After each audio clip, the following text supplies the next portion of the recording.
What's up? It's Chris Bell and Lauren Pappas. what's up, Lauren? How you doing today on the podcast? This is actually our debut, our maiden voyage, and what we want to do is something that's a little bit different than a lot of people are doing. We didn't want to talk to people over Zoom. We didn't want to do interviews in this COVID time because not like that's bad or anything. I just don't like it. I get confused on Zoom. I don't pay attention to what's going on. Yeah, and Lauren doesn't even know how to use it. So what we like to do is actually talk about a lot of cool things. Like, for example, Lauren is here in town because, as you guys know, my mom passed away, and so Lauren came out to visit us and keep me company and be here for us and my family as we were going through this tough time. And she just ended up sticking around for a long time. So what we want to do is talk about, you know, what you guys can do to be better and what things that we found that it helped us be better, and just things that are fun and entertaining, like what we watch, what we listen to, what audiobooks are we listening to, what movies are we watching, what music are we listening to, who are we following on Twitter and Instagram, what I learned from Joe Rogan and other podcasts that I listen to, what to take, what supplements that Lauren takes a lot of supplements. I barely take any. We'll talk about that stuff and, the things that we eat. Obviously, I've been on mostly a carnivore diet for a long time. Lauren eats more of a mixed omnivore diet, but she's got a very balanced approach to it. And her father has a PhD in nutrition, so she grew up in that world.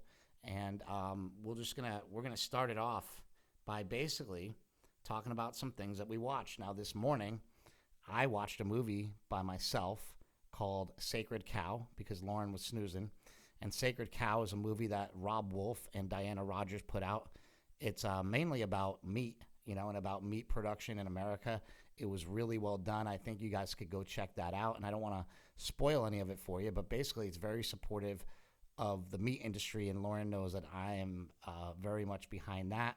We've been eating a lot of Piedmontese beef lately, and I want to get Lauren's honest take on Piedmontese beef. Yeah, well, I have eaten a lot of steaks in my life. It's my go-to, like whenever I go out to a restaurant, I always want to go to a steakhouse or I order the steak on the menu. So I've had a lot of steaks in my life, and this is definitely the best, most tender, most flavorful steak that I've ever had before. And it just is kind of mind-blowing because every single cut, it's not just like one cut, it's all the cuts are amazing. And in all honesty, they are a sponsor of mine. They don't sponsor Lauren, but they sponsor me. And I get meat for free from them because I ate so much damn meat on a carnivore diet. But I say these cows are jacked. They're muscular. They have called, they're huge. I just went out to the farm recently in Nebraska. They have double muscling. And so that double muscling makes the meat leaner. So just to give you guys an example of this is something that we eat that we think is just better than other stuff that's on the market. And the reason I eat it is it's got a lot less fat. Now, I know you need a lot of fat on the carnivore diet, but there are a lot of studies that show that eating other fats, including polyunsaturated fats, which people will argue till they're blue in the face that are bad for you, there's other fats that we can eat that might help us live a little bit longer if we have more of a mixture of fats rather than just eat the fat from a cow. So I eat these low-fat steaks, and then I add in some olive oil and some other things as well to my diet to be a little bit more of a well-rounded diet. So basically, I watched this movie, Sacred Cow, and what I took away from it is that it's really interesting. There was a woman, and I wish Lauren watched it, but we'll get into some of the stuff that we watched together. But I've read the beginning, I've read the first couple chapters. Yeah, well, also it's a book by Rob Wolf and Diana Rogers. Diana Rogers produced and directed this movie, and Rob Wolf is an executive producer. You can actually go to sacredcow.com and sign up, and I think you can watch it. I watched it for free, but I know there was a limited time that you could watch it. So you might want to go just check that out. And there's also another movie. It's very similar. It's called Kiss the Ground. It's on Netflix, and Woody Harrelson is the narrator of that. And what's really interesting is in this movie, Sacred Cow, there's a vegan. And what my favorite part of it is she talks about how people are so worried about killing animals and the ethical, part of this, I'm going to have to kill an animal. And so she decides to grow a garden. And she grows a garden, and these snails keep coming and eating all of her lettuce. And every day they trash her lettuce. And she starts to get mad. She's like, I'm going to have to kill these little fuckers, And but she doesn't want to, because that's the whole reason why she's doing a vegan diet, because she doesn't want to kill anything, and she thinks it's a no-kill diet. So then she finds out, she goes online, obviously, and goes, well, what do you do to get rid of slugs? Well, you need beer. So you go get beer, you put it in a little container, like a little bowl. They climb up, they start drinking the beer, they get drunk, and then they pass out and they fall in and they die. They drown in the beer. Wow. And so that's the way you get rid of slugs. That's interesting. If they're in your garden. And so she put the beer out, and then the slugs were drinking it. And she went out there and checked it out, and she saw one slug fall in the thing. And she's like, I can't do it. And so she set him free. Oh. So she couldn't do it. So then she went to the store, and she bought lettuce, and she realized, wait a second, somebody killed those slugs. If it wasn't me, it was somebody else. And then she just started eating meat again. And she realized she was kind of being stupid. And I think that that's what we need to come to an agreement on, is what's the best way to raise animals. We know that we need animal agriculture, right? And we know that we need plant agriculture. We need both of these things. And it's really ignorant to say that, oh, we have these, incisors that make us carnivores, or our teeth are flat for grinding grains. It's like, first of all, we don't even know all this stuff. We're just kind of guessing. We're going based on fossils and all these other things. But I have no problem eating animals, and I have no problem eating plants. All food is something that's alive, eating something else that was once alive. Mm-hmm. That's what I was going to say, too. I mean, I consider plants are a living thing. Plants are living. So no matter what, you're always eating something that was a living thing, and it's being killed, but that's the life cycle. And let's go into another movie that we watched, Fantastic Fungi, right? It goes right into this. If you look at Fantastic Fungi, and first of all, the other movie, Kiss the Ground, is all about the soil. And I think you guys should watch that too. It's on Netflix. I said Woody Harrelson is the narrator. There's a whole part in there about regenerative agriculture. But we can't have regenerative agriculture without mushrooms. Now, some mushrooms are more fun than others. And we'll get into that a little bit later in the episode. But just the mushrooms that grow on cow poop, for example, we need those. When something dies, basically you see these fungi just sort of take it over and ravage it and grow on top of almost everything that dies. But the mycelium goes down into the dirt, and it's all just integrated into the dirt, and we need that for healthy soil. That's where all the nutrients come from. That's where the nitrogen comes from. And if we don't have those things, everything dies. And so when we till soil and when we cut into the soil and we till it, that's going to kill the soil for good. And then there's no nutrients in the soil. There's no, mycelium growing. There's no roots growing. The other thing are dung beetles. When you dig into the soil, there's like 1,000 little critters in there. Mm-hmm. So just even digging into the soil to till for like corn or wheat or anything, you're just killing a bunch of shit. And what's to say that a little bug is any better, killing a little bug, it's no big deal, than killing a cow. But a cow can feed, like 50 people. You know what I mean? So we have to take these things into consideration. Actually, the agriculture of cattle is actually very efficient and good. What I'd say is not efficient and good is the agriculture of chickens, and the agriculture of pigs. And we need to fix those things. But, I don't think the answer is to not eat meat. Yeah, it's just how can we, make it more humane and safer to eat this, and for the animals too, because it is sad. It's terrible. It's like karma. Like, you don't want to put something in your body that's suffered. Well, yeah, we don't want factory farming. We don't want people, putting these cows out, where they're not on pasture and they're not, in their right environment and they're not eating the right food. But we also know that grain-fed and grass-fed beef have no difference in health outcomes at all. So as much as you want to be a do-gooder and eat the grass, I would say the reason to eat grass-fed or grass-finished beef is really just for the cows themselves. And if that's why you're doing it, then I'm down with it. But if you think you're doing something better for your body, you're just not. As much as you can argue, you can't prove it with science. Another film that I really wanted to talk about is this film that Lauren and I watched the other day, and it was called The Sunshine Makers. And Lauren really loved it because it opens with this really fat guy doing naked yoga. But the reason that we watch Orange Sunshine is because it's about LSD. Do you want to talk about the movie a little bit? Yeah, so this movie basically goes back to the 1960s. These guys that started making this LSD. LSD, you don't get it from like a plant. Like it's not like marijuana. It's like you have to make it in a lab. And these two guys team up and they start making it, and it's called Orange Sunshine. And eventually, they ended up in Windsor, up in Northern California. And It's really that's like where a they crime make it. saga. You know, it's really like a movie, like a gangster movie almost, where like these, but they're like these hippie renegades, which is They're like funny. fugitives. Like they end up, catching them, and then they want to put them in jail, and the one guy runs off and goes to Canada and hides out for 30 years, and then they find him eventually. But it's just an amazing movie about opening your mind, because why we're interested in it is for therapeutic purposes. So we watched that movie on a Saturday, and then on Sunday, I went and met up with a buddy of mine who gave us Orange Sunshine. Now I had taken it before, and the first time I took it, I just felt such a sense of peace and beauty and love. And I took it by myself in a dark room. And that's how I recommend most people take psychedelics, or do it with somebody that you really care about. Like Lauren and I have a really good relationship. We dated for like 3.5 years or something like that. And we're best friends now, and we hang out all the time. And so do it with somebody you love and somebody you care about.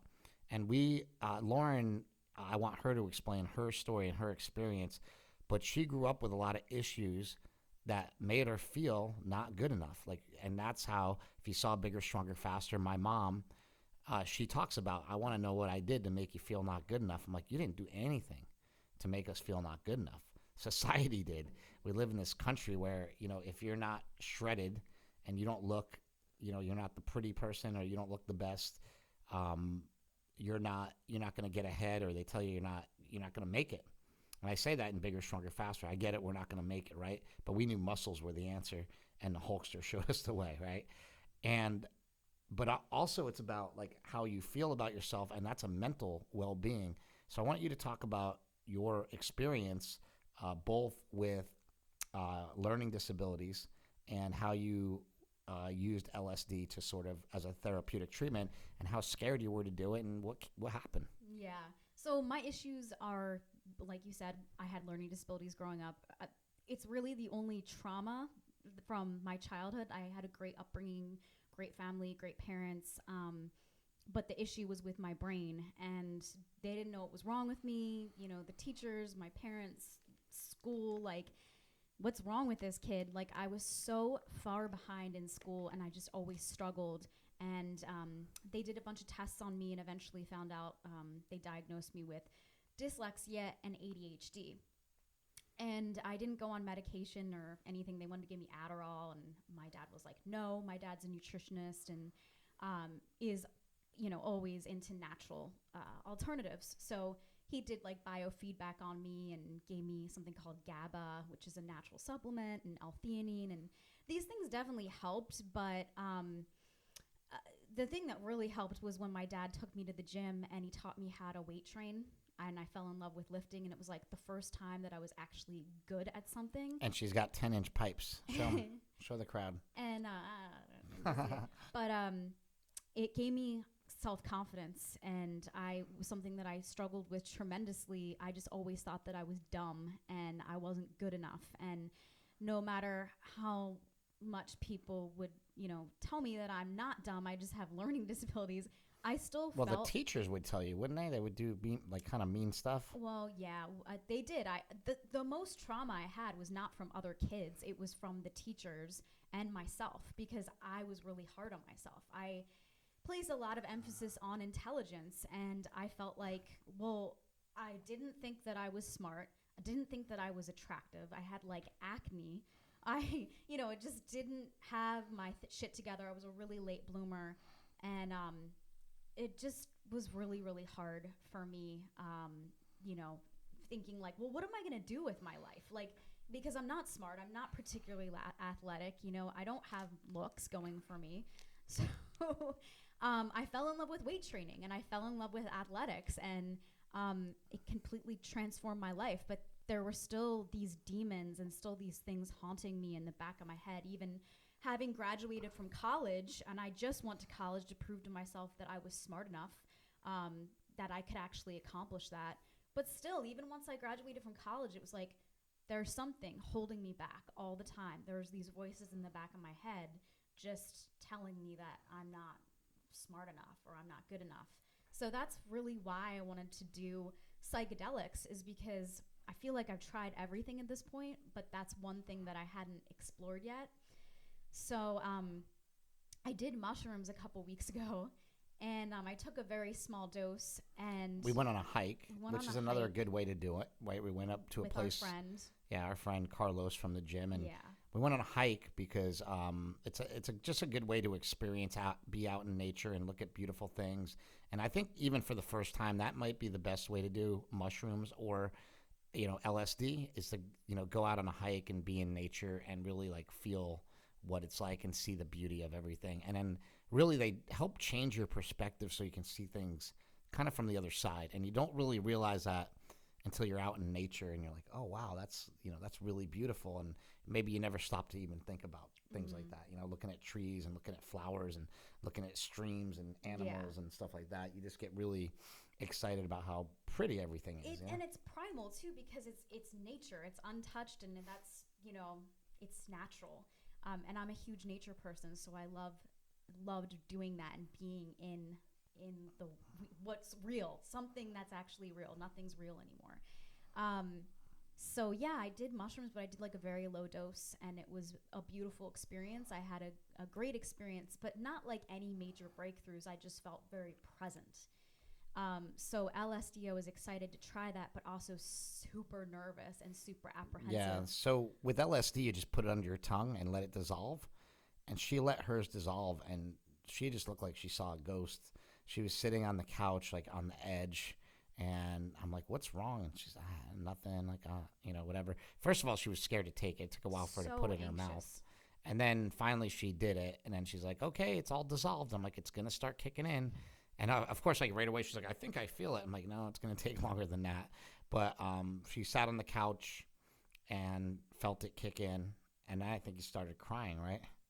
Yeah, I mean, eventually it was weird because I felt tears rolling down my face, but it was like my brain wasn't connected to the tears. Like, it was so strange. I was like, what am I even thinking about that's making me cry? So I think that there's things going on in your subconscious that are being you kind of felt stupid for crying. I'm like, no, that's normal. You're gonna cry. It was just so strange. I felt disconnected, but for the first time in my life, I went outside and I took a walk, and I was just sitting on a park bench, and I could actually, it was the first time that I was actually able to pay attention and felt like I was actually, because my ADHD you could focus. Is so strong. And yeah, I could actually focus, and it was like just this incredible feeling of like, wow, that's what it's like to focus. And we went this on what I'm missing out it's on? kind of weird because we went on a walk, right? And I suggest that you the first time you do it with somebody else. So we went on a walk, and she's out there, and we see this house, and it's got this orange door, and she's like, is that really an orange door? I'm like, no, yeah, that's really an orange door. You're not seeing things. It was very unusual. It was like a beautiful very house, and door. it was like a gray dark blue house with an orange door, and it was a really nice brand new house. And then that orange door, though. So what happened is we went back home, we hung out for a little while, and then she went on a walk on her own. And I'm not worried about people with LSD because you're actually very in control. You are very So despite what you hear about people jumping out of windows and all this, that's when people take like 20 hits of LSD and go crazy. You're very in control, and you know what's going on. You're very cognizant of it. You just kind of feel really weird and freaky. I felt like I was more in control than in real life because you're able to hyper focus on LSD. Yeah, and so basically that when she went on a walk by herself, she had no idea where she's going because she doesn't live.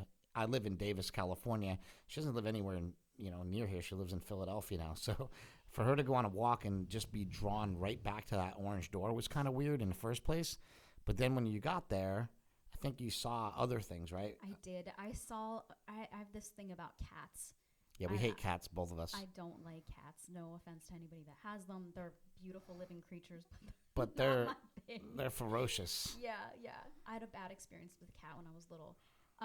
So I saw this cat, and he was very ominous, and he's like sitting on the fence, and he was almost like the Cheshire cat, like evil and just like watching and like being mischievous. And that cat to me, like what's the word? Equated it to fear. I equated it to fear. She called me on the phone, and you called me and said, "Oh, yeah. Hey, I figured it all out." And I'm like, exactly, like that's what happens. And the cat is fear. For me, it was exciting because I dated her for a long time, and we tried to do stuff like this, like podcasts and stuff. And we did a couple. We had a kind of a good YouTube channel going, but a lot of what you didn't see is a lot of those times, like it would take a lot of effort to just like get her to not be afraid to like talk, or like you would try to do videos on your own and you just break down and cry. Like, first of all, I think you outgrew that, and got over that anyway on your own. But secondly, I think like after you did this, you were able to see what that was just fear. Yeah, I mean, it's like just being self-conscious when you're on camera and like overthinking things. And then it also goes back to my learning disabilities of I'm always second guessing what I say. And I'm always like, wait, was that right? Was that the smartest right people verbiage, the smartest people in the world? And this is something that everybody should know. When people are sure of themselves, they're full of shit. Nobody that's really smart, like Elon Musk, isn't sure of himself. The people that are the most brilliant people in the world are not so sure of themselves because they have self-doubt. But why do they have self-doubt? Because they don't fucking think they know everything. Mm-hmm. And that's really, really important. If you talk to Mark about stuff, a lot of times the smartest thing a smart person can ever say is, I don't know. Mm-hmm. And that's amazing because the power to say, you know what, I don't know. Or we were arguing the other day about like vitamin supplementation or whatever. And we got to a point where I'm like, I don't really know. Like, I don't think there's studies for this with vitamin D we were talking about, supplementing with vitamin D. I'm like, I don't actually think that vitamin D supplementation works. And, we kind of argued about it back and forth, but I literally said, I don't know. I need to go look it up. Yeah, and that's something that you taught me. I don't know, because I always thought, I can't say I don't know. I have to come up with something. Yeah, I gotta come up with some bullshit. So, right. Keto. If you're not on keto, you're gonna get fat. Like whatever. Yeah, like some you just always, bullshit thing. I always feel like I think it's because of school. You always feel like you have to have an answer because if you say I don't know, you get in trouble in school. Which is a really backwards way to teach people. Yeah. And it's okay not to know. Overall, I think the very first time I did psychedelics, which I'm going to recount probably on a solo cast with me just talking about it because it's really in depth and I need, a good hour to talk about it. The first time I did psychedelics was just with Carlos, actually, again. He jumped me in. He's our boy over here at Slingshot. Shout out to Carlos. And we love him. And so, we did a little bit of mushrooms and then we did another hike where we did a little bit of mushrooms. And then I found a guy that worked at the local dispensary and he gave me a whole big bag of mushrooms. And I was like, all right. And I went home. I put on For Those About to Rock, We Salute You by AC/DC. I started eating mushrooms. And then I thought, like, I was halfway through this bag and it was like 8 grams of mushrooms. I didn't know any better. They were disgusting and I just kept eating them and eating them, eating them. I was like really depressed. And I was really down in the dumps. And this was like before COVID even hit. This was like in February. And so I was really down in the dumps and depressed. And my knee hurt so bad that I couldn't even walk. I had hurt it deadlifting and it was hurt for 6 months. And it hurt so bad I couldn't walk around the block. And we would come here for 4 o'clock in the morning workouts. And Mark would be going crazy doing stuff. And I would still get up and drag my ass in here at 4 o'clock in the morning. But like, I just couldn't do a whole lot. And it was really frustrating and sad for me because like I love being involved. I love, being part of Slingshot and being part of what Mark's doing. I just couldn't even do anything. So I was lame basically. And it really, really depressed me. It really put me in a deep depression. And when I ate those 8 grams of mushrooms, like I basically thought when I was halfway through the bag, what would Eminem do? I'm like, Eminem would eat the whole bag. And so I ate the whole bag and I went to the moon. I actually got as sick as I've ever been, and I basically blasted off to the moon, and I had a conversation with my left knee asking for it to help my right knee because I couldn't walk. And I didn't even know that psychedelics did anything for pain. For whatever reason, I just asked it. And I went on the craziest trip. it was almost like the Guns N' Roses video for Welcome to the Jungle, where he's in an electric chair. He's got that thing on his head and his head's buzzing. My head was like, it was crazy. It was like lightning going off in my head, and these bolts of lightning were just flashing, coming down, and thunder. And every time the thunder hit, I felt a little bit better, and it kept hitting and hitting and hitting. And honestly, like when it was over, I did not want it to be over. It was the most beautiful, best experience of my life at that time, until the following week when I had access to Ibogaine, which is another psychedelic, and that's what we'll get into. Like I said, I'll do my own podcast on the Ibogaine experience. But it was literally at that point was the most profound experience of my entire life. I've never had a baby. The only thing I can compare it to being as big as would be, at that time was the death of Mad Dog. It was that crazy, but this was a positive thing, whereas the death of Mad Dog sucked. And I went the other way and did a lot of drugs. And after I did the mushrooms, I just came out of it so clear-headed, felt great. I think I woke up the next day at 4 a.m, like ready to rock. And that's what these things do. And so as I looked into it more, and I'm looking into it more, and I want to make a documentary about this, I see so many people being helped by these for like PTSD and all these other mental health therapies. But what we're finding out now is that psilocybin mushrooms and Ibogaine also interrupts every addiction known to man. Psilocybin interrupts a lot of addictions, including alcoholism. But you have to be careful, because with alcoholism, if you just stop drinking, you can have a seizure. With benzodiazepines, if you just stop taking them, you can have a seizure. So you need to be completely detoxed from those things first, before you use that to try to stop drinking or to try to stop benzodiazepines. But if you're on opioids and you take Ibogaine, you'll wake up the next day and you'll be off opioids. And it's crazy. I mean, I had a 30-year, what I call disgusting chewing tobacco habit, because I just think it's gross. I don't think any girl wants that in their man to, oh yeah, he's great, he chews tobacco, like doesn't make your breath great or anything. Like it's not sexy, it's not cool. And I always wanted to quit it, but I couldn't quit it because I was addicted to it.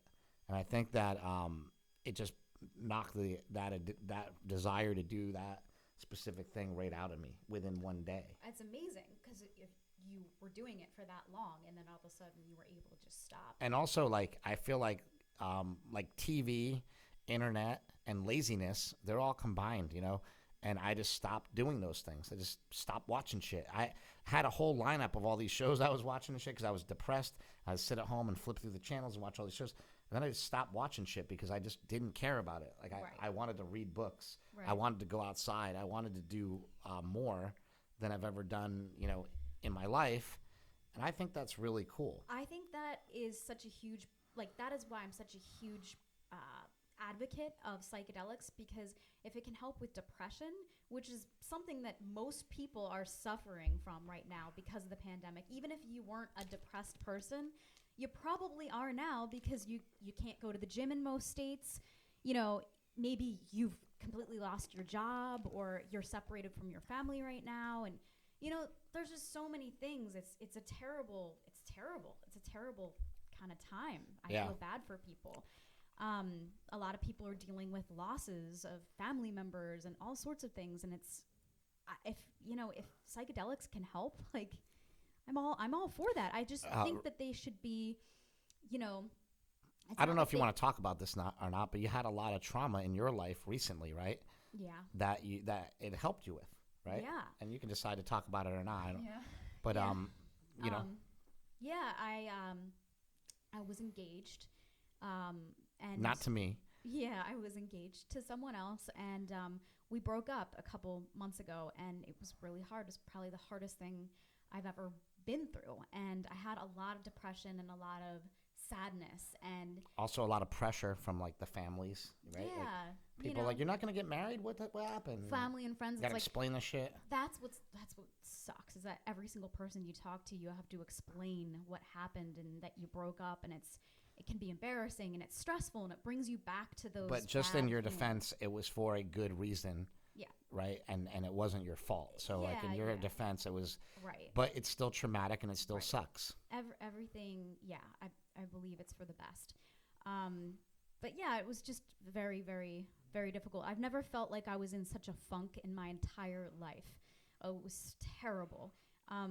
But you know, I know that we all go through things, and we've all, you know, had traumas, and but this year's just been particularly hard for me. Like I'm not DJing anymore because that doesn't exist because of the pandemic. Like that's a huge loss for me. It's kind of like mourning the loss of my job, mourning the loss of my breakup, mourning the loss of my 2 dogs that died, your mother. You know, we had another friend that died this year too. It was just like one thing on top of the other, and it really started to build up. And so for me doing psychedelics, it was like a no-brainer. It was like, if ever I was going to do them, it would be right now. It was right now. And it was just like a weight was lifted off my shoulders when I did LSD. Like, I definitely feel so much better. Yeah, I mean, the reason why Lauren's even here is because my mom passed away, and she was the star of the show. She was the star of Bigger, Stronger, Faster. In my opinion, everybody's always like, I love your mom and I love your dad, right? That was the big thing.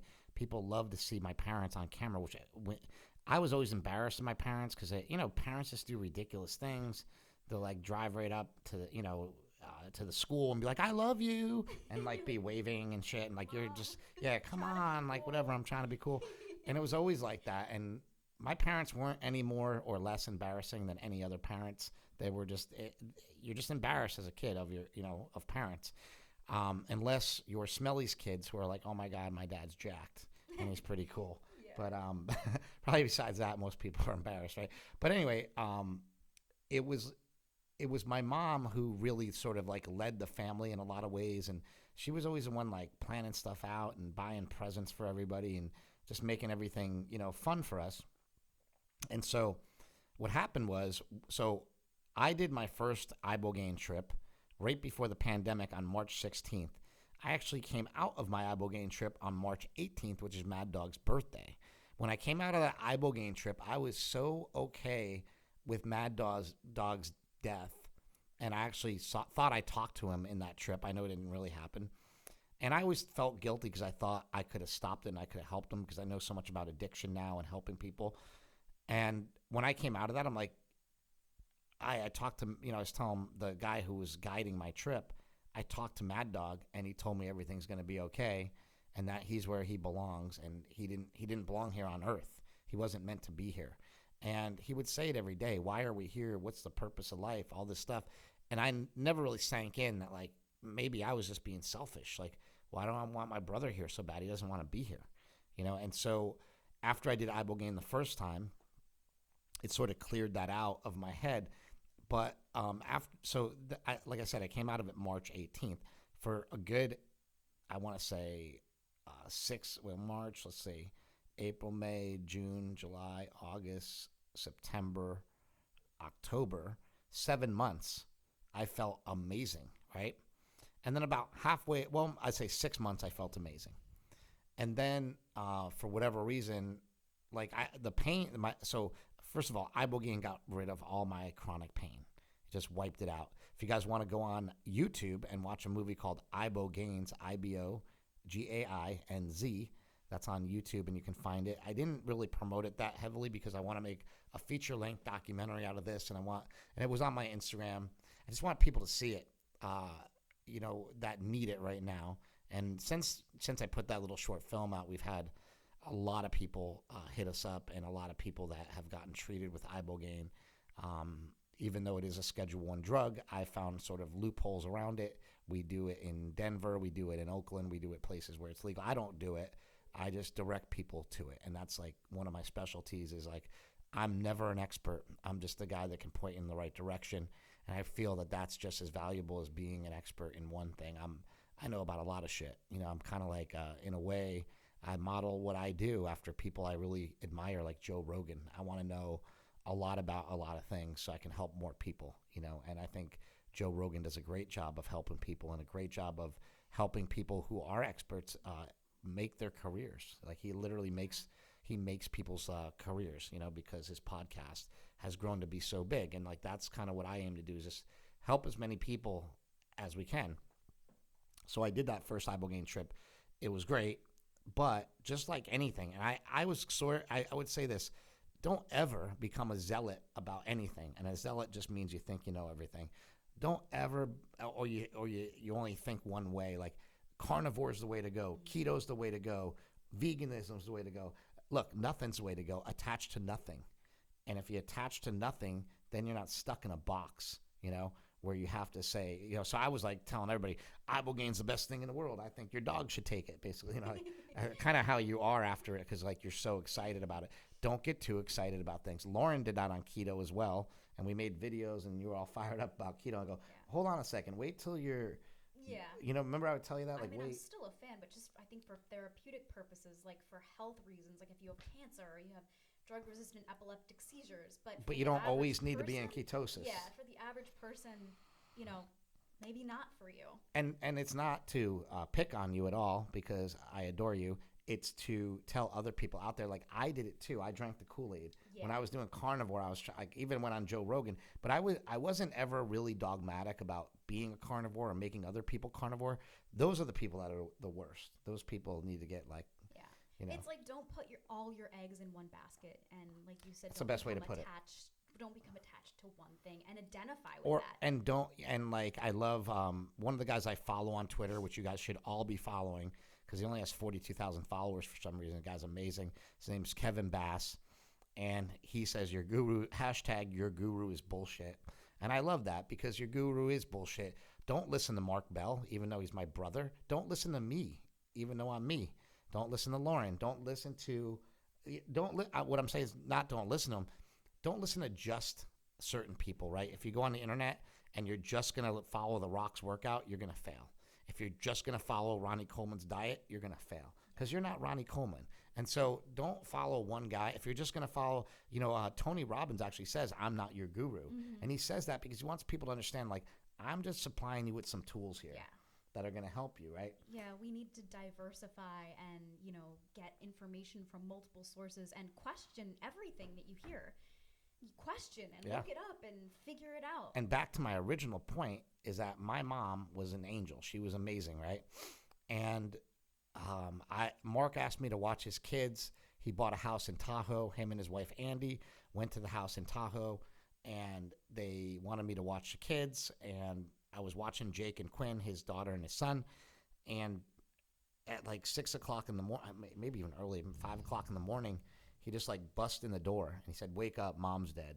And it was like that simple, like nothing, like just said that, and I was like, "What?" And I was like, "No, what are you talking about?" And then I thought I was dreaming because it was so early in the morning. Yeah. And he had come all the way back from Tahoe, and I had my phone off, not off, but just the ringer off, because it was, who's going to call me at 5 o'clock in the morning? It's just, like, who's going to call me at night? So he came in and he told me, and I said, "Well, what happened?" And he's like, "I don't know. She fell down and she died." And we basically later on we found out that she had a heart attack, and she had fallen down. She was on the ground. We don't know how long she was on the ground for, but she was able to like get to her phone. It had fallen, like she had it with her, but then it like fell, and she couldn't get to it right away. So she kind of had to she couldn't get up. She was my mom had lost a lot of weight doing a carnivore keto type diet with Mark and I. She had lost like 80 pounds.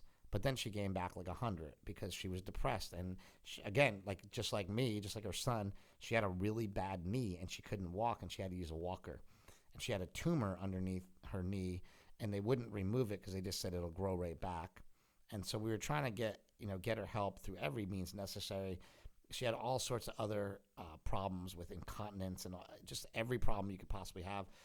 And we knew that she was in bad health, but she actually was always in great spirits. So you see Rosie, she was always like, hey, she's always joking around, and she'd always be, laughing and stuff. And she absolutely adored Lauren. She always like, you got to marry Lauren. Like, even Lauren got engaged. She's like, what are you doing? You gotta go get her, I'm like, no, just let her be. And so my mom really, really liked her. And my mom has just always been there for us. Went to every game we ever played, went to everything we ever did, always supported us, was always cool. And it was just sad because we knew that she was just addicted to food because she had a lot of trauma in her life.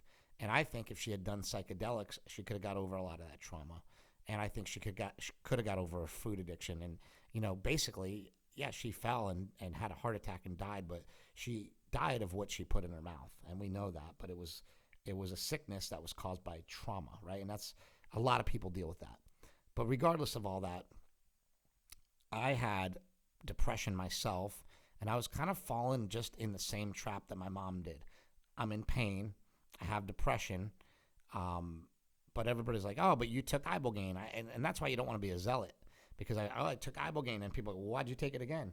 Well, because it works if you do it again. It resets all the receptors in your body. It resets every neurotransmitter in your body. It's like you got a $20,000 massage from like 8 people at the same time. That's how good it feels. Like, it's amazing how your body comes out of it like you are brand spanking new if it's done right. And but it's a long, hard trip. It's a really long. It's like a 3-day, 3 to 5 day.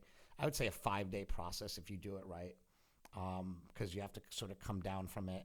And like, I think you take 5 days and you say, I'm going to do it over the course of 5 days. That's the best way to do it. But you're really only high for like 2 to 3 days, and then you come out of it. But anyway, I went and so I had this trip to Denver scheduled way before my mom passed, and way before anything. And I went to Denver, and I was going to go to Denver on Sunday, but my mom passed away on Saturday.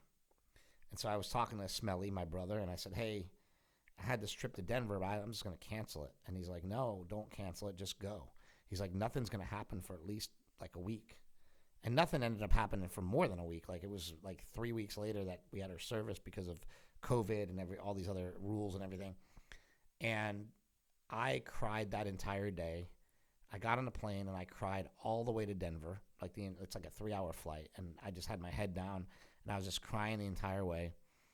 I got to the place. The guys that I was like doing this with like tried to cheer me up. The guys that were helping me out, and I still wasn't cheered up.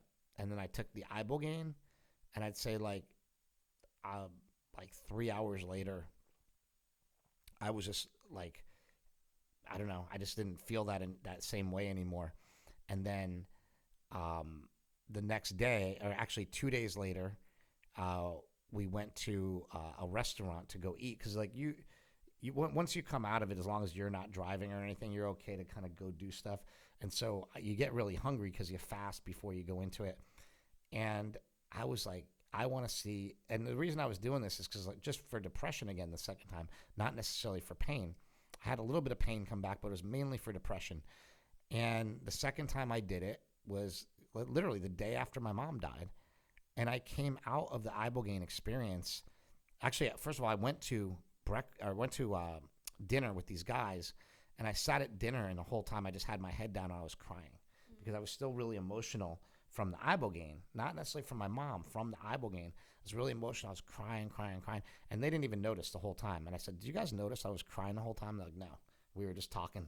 And we were actually at this place called Twin Peaks where there's like girls. Twin Peaks, they have great chicken wings.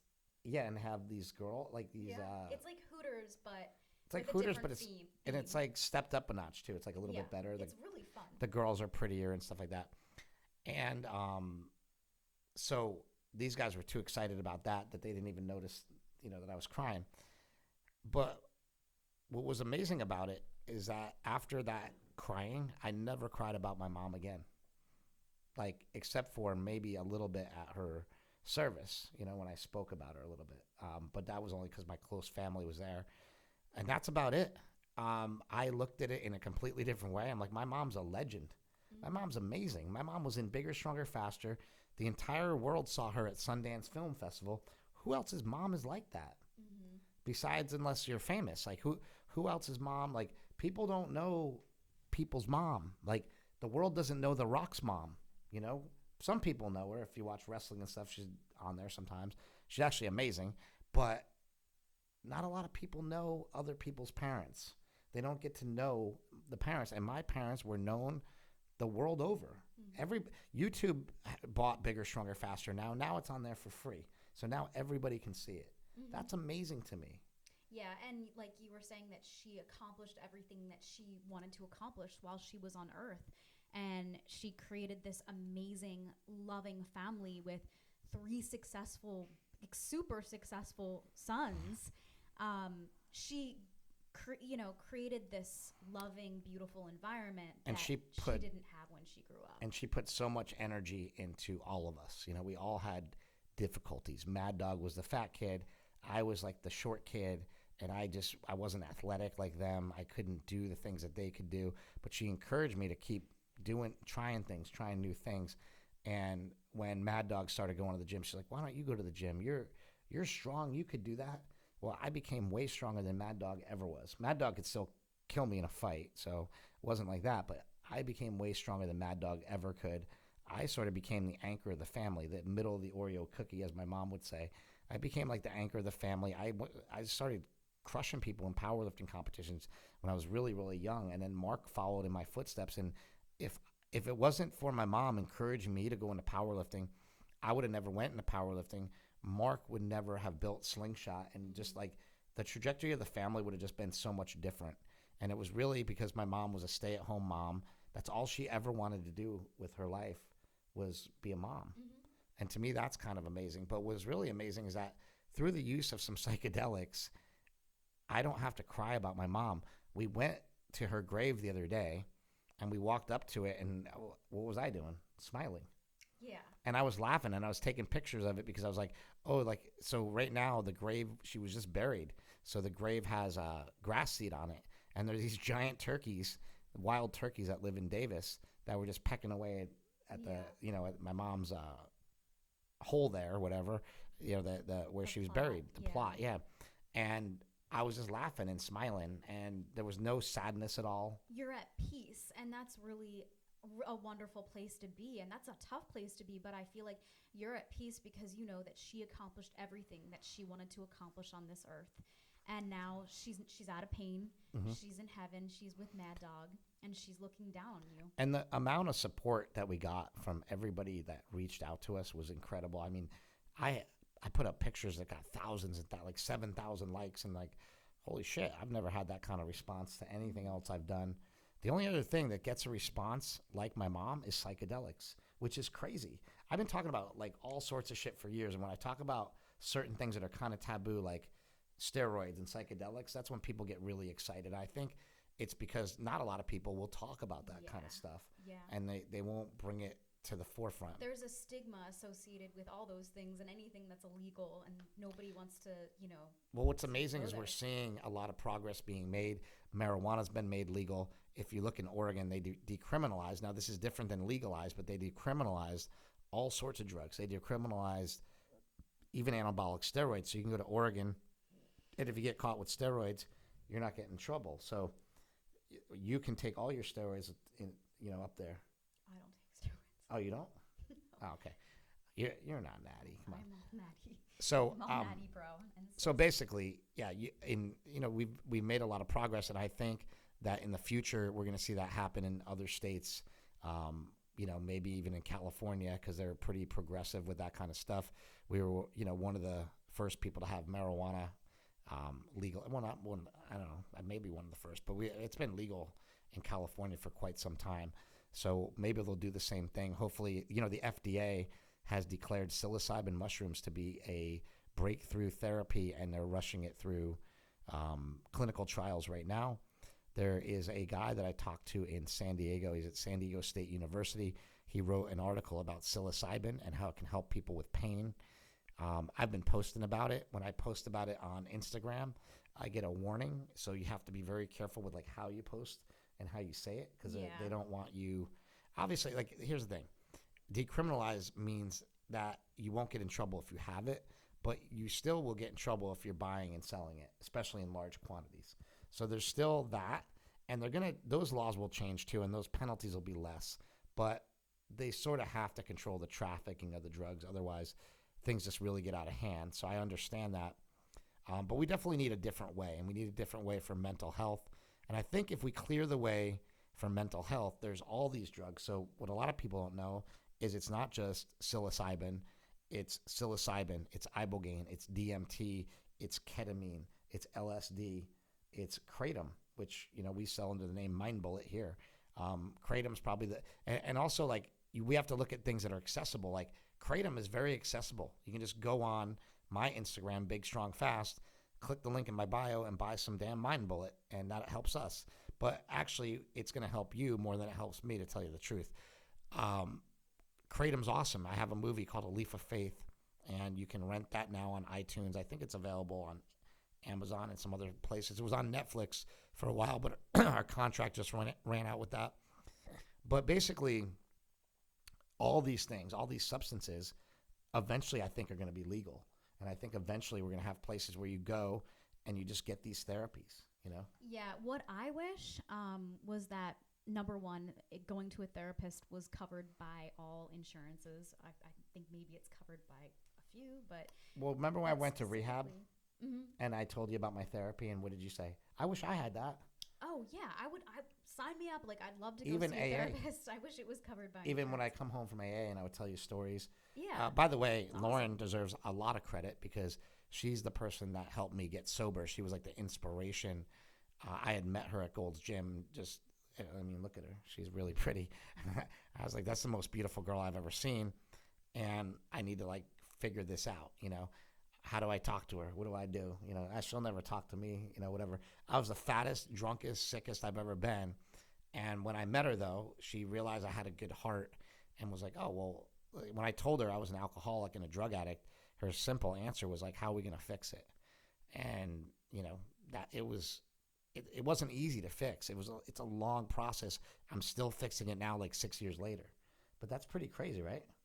It's crazy, but it's so amazing how you've exceeded my expectations in the beginning. I just was like, let's get you help. But I didn't realize that you would, I mean, you've completely transformed your physique. Like, you're ripped. You have this amazing mindset. Like, you didn't relapse on alcohol. And, you know, I know that a lot of people do, and it's very difficult, but like, you just were on the straight and narrow. I just look at my brother, Smelly, and he's like, he would never let that shit happen to him. And I just have that mindset now. Mm-hmm. Like, don't let, like, just be made. Like Mark always tells me, just be made of something different. Mm-hmm. Like when I say, oh, but then I get these cravings and I want to eat candy. And he's like, just be made of something different. He's like, you're a bell. You're made of something different. Yeah. You're cut from a different cloth. Fuck all those other people. Yeah. And it's not worth it. Like, you know, I can't relate to like drug addiction or anything like that, but like, say with eating, like, it's just not worth going down. People do, you know, have emotional eating. They have something bad happen in their life, and then they go off the rail and they start, you know, eating all this bad food. And it's like, that's only going to make you feel even worse. Well, like, it's almost like, why have goals if you're going to fall for all the roadblocks? Yeah. You know, don't have those goals. Don't do those things. It's easier said than done, but just try to make your life as stress-free as possible. If somebody died or you're going through a traumatic breakup or whatever, you just lost your job, like, why do you want to make your life more stressful and more challenging by gaining weight and eating food that makes you feel like crap? Like, I don't want to go there. Yeah. And so basically, this is our first time trying this podcast. I think we've rambled on for quite a bit of time, like 52, 53 minutes. We're just kind of experimenting and seeing what we like. So please leave us some comments and let us know what you liked that we talked about. Let us know what you didn't like, if you didn't like something. And just leave us a comment, like, subscribe, all that fun stuff, and we'll just keep doing this and cranking it out. This is kind of easy and repeatable. This is my brother, Smelly, says, you need to do things that are simple and repeatable. And I haven't really been putting out content. To put out movies takes a tremendous amount of work. It takes a tremendous team of people. And I do have a couple movies that I'm trying to make. I have 4 movies that I'm trying to make. I'm trying to make The Menace of Venice, which is the best story ever, right? Oh, it's so good. It's about Dan Duchaine, who's like the steroid kingpin back in the day and the steroid guru. I have another film called Meatheads, which is about Mark and I and how meat sort of changed our lives, but not to be a carnivore zealot.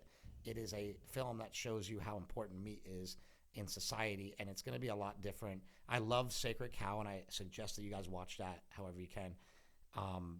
But it's going to be a lot different than that movie, so there's room for both of us. And also, I have a film. There's Meatheads, there's Menace of Venice. I have a film called Ibogaine that's on the internet right now, on YouTube right now, and you guys can watch that short film. It's 15 minutes. But I want to take that and either make a movie that's about more psychedelics than just Ibogaine, or maybe Ibogaine deserves its own movie because it's so damn powerful. And There's other movies about psilocybin, like Fantastic Fungi. But even Fantastic Fungi was a great movie, but it didn't really go into depth about like how it really helps you mentally. Like it was more about mushrooms and how important mushrooms are to the earth and blah blah blah. But that's a great movie, and I think you guys should watch that as well. And then the fourth movie, I think is just really so interesting. It's my friend Matt. He owned this guy. It's this company, Savage Gentleman, with Tim Kennedy, and Tim Kennedy's also doing what Matt's doing, which is opening schools. So Matt has a place called Acton Academy.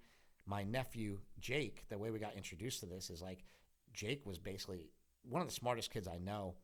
He's brilliant, and you get his report card. It's like he's got straight Fs because he just doesn't care, you know. And but he cares about some things. He cares about playing guitar. He cares about politics. He was the biggest Trump supporter because he worships my dad. But then as he got a little older, he started questioning it all. And so this whole election was great because they were arguing back and forth the whole time, you know, with his grandfather. But it's like a loving arguing. He loves restoring old cars. So my dad, Mark bought him an old. It's funny because he drives a Range Rover, but he doesn't want to. So Mark bought him a crappy truck, and Jake and my dad are restoring that. So Jake just thinks differently. He's like entrepreneurial. He's just got a different spirit to him. And Mark found this school called Acton Academy, which is in Placerville, I think. And there's going to be another one in Sacramento. But these Acton Academies are great because you went to school, and what do they tell you? Like, you're not that smart. You're not, but if you went to this school, it's like they hone in on your skills and what your you're strength. actually interested in. So she would have been able to DJ. Like, if you love music, you would have been able to learn how to DJ at that school. Right. You can learn whatever you want to learn. Like, Jake also wants to make movies. So if Jake wants to make movies, then that's a perfect place for him, because what Matt asked me is like, hey, can you mentor these kids on making a movie? And then we'll let the kids film it, and we'll just put it out. Right. And I think that's really, really cool. And that's a film like I want to do, not for any sort of like payday necessarily. You know, hopefully if you do something, you make some money off of it or whatever. But like, that's not my goal. My goal is to show the world this really cool school that my nephew's going to. And who knows, what I want to happen is I want my nephew to maybe direct it, or my nephew to maybe produce it, so that he can learn. Yeah. You know, he's 17 years old. He can learn how to do those things and apply them and just kick ass. You know, I think it's like, I think that him finding this school is like, I always said, like, Jake's really quiet. He doesn't really talk much, but he's going to do something brilliant. And I think him finding this school is really important. I think it's important that people know that things like that exist.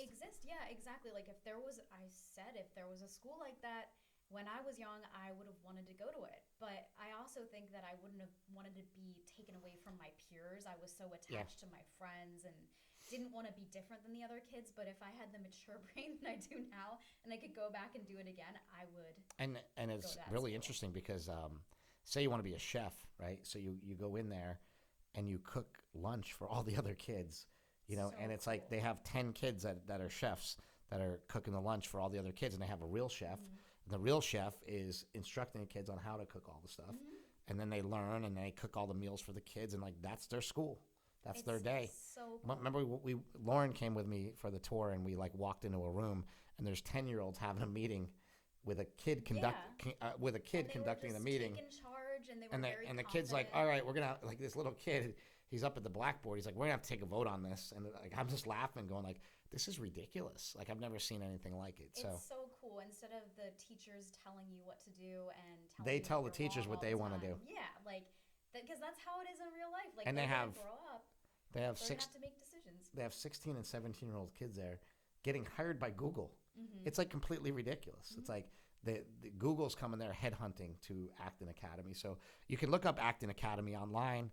I think it's worth looking into if you have children. I definitely think it's something you should look into, especially if your children are a little different. You know, all they got to do is go check it out, go take a tour, and you know, it's expensive, but any private school is expensive, and it's no different than any private school. It's just a lot better, in my opinion. It's a lot better, and you're right. Like, especially if your kids are different. Like, I was like probably the weird kid, you know, and like, I would have benefited from going to a school like that, because you're not going to be looked down upon, and people aren't going to tell you that you're weird and you need to be like everybody else. Like, people at that school, you're accepted and you're celebrated for your differences. And by the way, the school is backed by Gary Vee. So, if you look at it and you go, oh, this is stupid, no, Gary Vee is like, he doesn't fund it or anything. He's just behind it, and he helps promote it because he really loves it, and he really thinks it's a great way to go. But basically, we are out of time. I love you all. Thank you guys so much for supporting me through my mom's passing and through everything we've been through over the past, 13 years since we dropped Bigger, Stronger, Faster, something like that. I don't know how many years it was. It was in 2008, 12 years. So thank you to everybody that supported me through all that. And just wanted to say thank you, and I love all you guys. What do you got to say, Fit DJ? I love you all, too. It's all about love. And I'm putting the love out there. So I love you guys, and thank you for tuning in. And I'm excited to just be able to connect with people because I feel disconnected. And ask her questions. She knows a lot about everything, too. I'm jack of all trades. So leave the questions below. If you guys want to know, women, if any women watch this, what supplements to take, or guys, just what supplements to take, what exercises to do, what's more important, diet or exercise, blah, blah, blah. Ask her fitness questions. Ask me drug questions. I'm good at that. We'd love to help, and this is just our opinion. Like, this is our little bit of advice, but we can help you in any way. We would love to help you, and we love you guys, and thank you for tuning in. Peace out, yo.